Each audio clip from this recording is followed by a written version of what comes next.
Métodos y técnicas para hablar en público. Hoy les voy a hablar sobre algunas técnicas que pude leer en el libro de Marco Antonio Sagastume Guimén, en el que habla acerca del arte de hablar en público. Él hace mención sobre el lenguaje corporal. Se dice que, según Aristóteles, el mayor sentido o el rey de los sentidos es la vista, ya que a través de los ojos podemos recibir mucha información. También nos habla acerca del rostro, ya que a través del rostro, ya sea del público o del orador, podemos detectar sus emociones, sus sentimientos, entre otros. De igual manera, las manos. Se dice que las manos es un instrumento que nos ayuda a hacer énfasis en algo. Por ejemplo, si yo te digo hoy, el día de hoy, tú vas a hacer un cambio para este país, porque tú vas a dejar de tenerle miedo al fracaso. Se puede ver cómo yo enfatizo en las palabras en el que hago referencia a ti y a lo que vas a lograr. De igual manera se encuentra el sentido de la vista. Dependiendo del sentido de la vista, si el público tiene su vista hacia nosotros, como oradores significa que el tema le está interesando, y si el público simplemente está viendo para otros lados, está viendo para abajo, para arriba, significa que ya perdimos la atención. Y es un buen medio que podemos utilizar para ver qué tanto les está atrayendo nuestro tema. De igual manera, la apariencia física.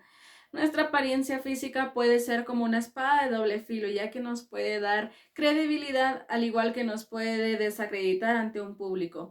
Si nosotros como oradores vamos y damos una charla de derecho con ropa deportiva, lo más probable es de que no nos vayan a tomar muy en cuenta lo que estemos hablando. De igual manera, si en un tribunal se está juzgando a una persona por el que probablemente haya cometido un robo, si esa persona llega desalineada y descuidada, lo más seguro es de que el resultado se incline en la culpabilidad. También tenemos el movimiento corporal. Nuestro movimiento corporal puede decirnos muchas cosas, ya que si hacemos este movimiento sabemos que estamos diciendo sí, y si hacemos este saben que estoy diciendo no. No es necesario de palabras, a veces con nuestros simples movimientos podemos transmitir muchos mensajes. Sincronía del habla y del movimiento corporal.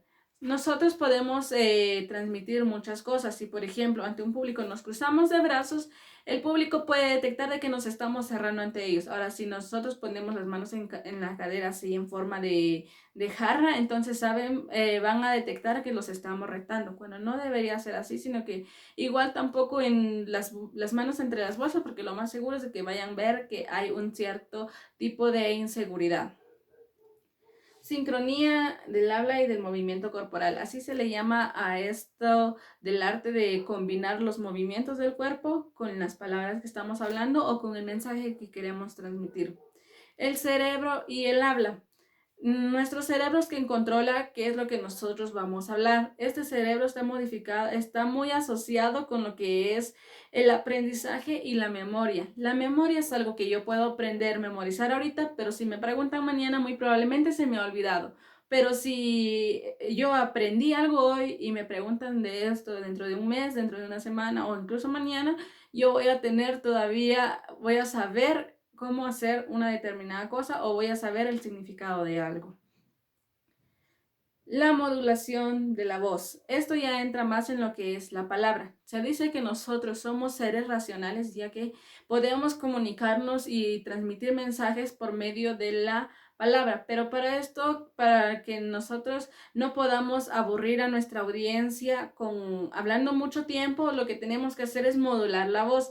Ya sea, primero hablo muy despacio, bueno, tampoco muy despacio, sino que con un término normal, y ya después como que elevo el sonido de mi voz, vuelvo a una voz normal. No hacerlo muy seguido para no marear al público, pero tampoco dejar de hacerlo para no aburrirlos. La expresión poética. A veces muchos nos cuesta ser poéticos, pero algo que puede ayudarnos con esto es tener poemas memorizados e incluso leer libros, y de igual manera investigar sobre el lugar al que vamos a asistir nos puede ayudar para saber qué rimas podemos realizar en el que ellos se sientan cómodos y a gusto con las rimas que vayamos a hacer. La verdad en el discurso. Si nosotros le mentimos a nuestro público, el público lo va a detectar y así nos va a desacreditar delante de ellos. Como por ejemplo, si yo digo que 2 más 2 es 5 y más de un miembro del público o incluso cualquier miembro del público puede detectar que esto es mentira, muy fácilmente van a dejar de creer en todo, aunque solo hayamos hecho una pequeña mentira. De igual manera está el discurso hacia el cerebro o hacia el corazón. El discurso no solo tiene que llegar al corazón de una persona, sino que también a su cerebro, pero es muy fácil de que sea sensible y lo detecte primero, le llegue emocionalmente por los movimientos que realicemos y después esta persona pueda ya asimilarlo, es decir, le ha llegado al cerebro. El espacio y el territorio cuando hablamos. Nosotros debemos de respetar nuestro espacio en el que nos va a tocar estar durante no hablemos y cuando ya hablemos. Si yo sé que vienen a hablar, no solo yo voy a hablar en un foro, entonces sé que tengo que dejar el espacio libre, ya sea si necesite de papeles o de un vaso con agua, debo dejar desocupado porque seguramente a la persona que va a venir después de mí no le vaya a agradar ver que el espacio esté muy desordenado. Enfrentarse o entregarse al público. No es muy recomendable enfrentarnos. Al momento de que nosotros pronunciemos malas palabras o hagamos gestos contrarios a lo que estamos hablando, estamos enfrentándonos al público. Pero si nosotros logramos empatizar con ellos desde un inicio, nos estamos entregando a ellos. Y así es más fácil de que se logre mantener una armonía entre el público y el orador. Empoderamiento ante el público. Nosotros debemos empoderarnos, pero ¿cómo vamos a hacer esto? No significa que nosotros vamos a tener el mando, que vamos a hacer lo que nosotros queramos. Si nosotros decimos despiértense, se despiertan, y si nosotros decimos duérmanse, se duermen. No es así, sino que para nosotros poder empoderarnos con el público debemos de empatizar con ellos. Si vamos a ser estudiantes, debemos ser estudiantes con ellos. Nosotros como oradores o los oradores deben ser siempre estudiantes, ya que siempre están abiertos a aprender algo. Entonces siempre hay que empatizar con el público, como ya mencioné. Si son niños hay que empatizar con ellos, si son estudiantes, adolescentes, adultos, hay que empatizar con cada uno según su edad, para que de esa manera nosotros tengamos cierto empoderamiento ante ellos. La dignidad. Nosotros debemos de tener muy en cuenta el valor que tenemos como personas, y es así como vamos a ir a dar nuestro discurso, teniendo eso en cuenta, para que nosotros tampoco perdamos la dignidad y tampoco podamos caer en el error de hacer que nuestro público también la pierda. Dios adentro de mí. Nosotros sabemos que somos una creación de Dios y Dios nos ha enseñado a amar al prójimo. Pero en este momento, como un orador, ¿quién puede ser el prójimo? Es el público. Entonces el orador debe de aprender a amar a su público y demostrárselo, para que de esa manera también pueda recibir amor del público y puedan empatizar mejor. Métodos para perder el temor ante el público. El mejor método es tener la confianza en uno mismo. Yo no puedo robarle la confianza al orador que viene o al que ya pasó, sino que cada uno tiene confianza en sí mismo, y es así como mejor se va uno a desenvolver delante de un público. De igual manera, la práctica, el aprendizaje y la preparación puede ayudar a que una persona tenga más confianza para hablar ante un público. De igual manera puede uno grabarse y ver los errores que comete o practicar frente a un espejo. Hay diferentes técnicas que nos van a permitir perder el temor a hablar en público. ¿Cómo mantener la atención del público? Tener en consideración la modulación de la voz y todos los aspectos que ya mencioné con anterioridad hace que nuestro público esté atento a lo que estamos hablando.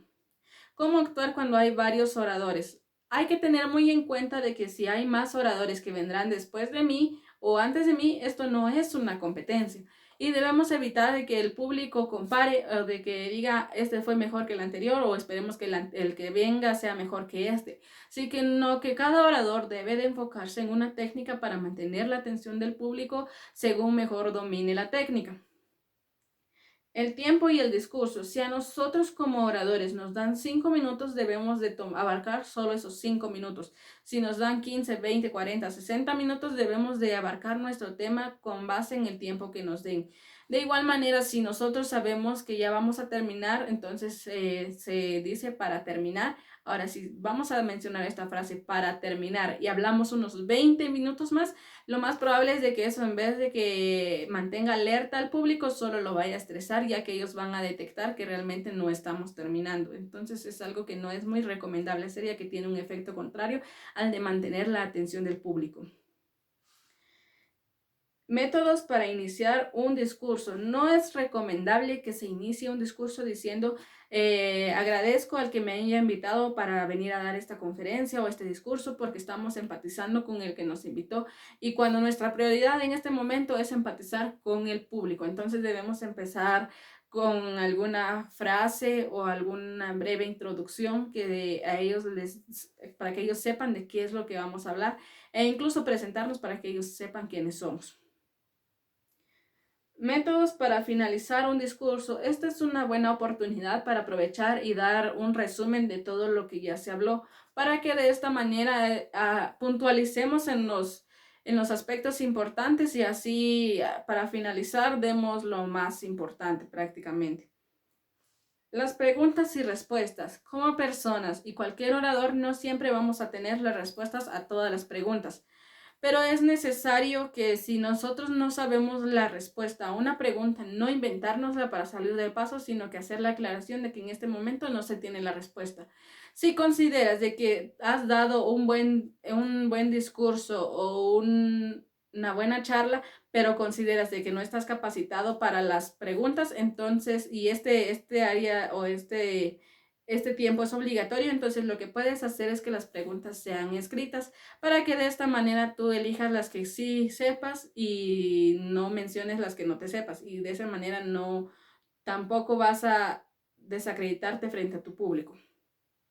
Discursos y derechos humanos. Para cada discurso hay que tener los derechos que protege la ONU, ya que sabemos de que la discriminación y el respeto hacia las demás personas es obligatorio. Si vamos a dar la charla en un área urbana, sabemos que las personas por general son más preparadas.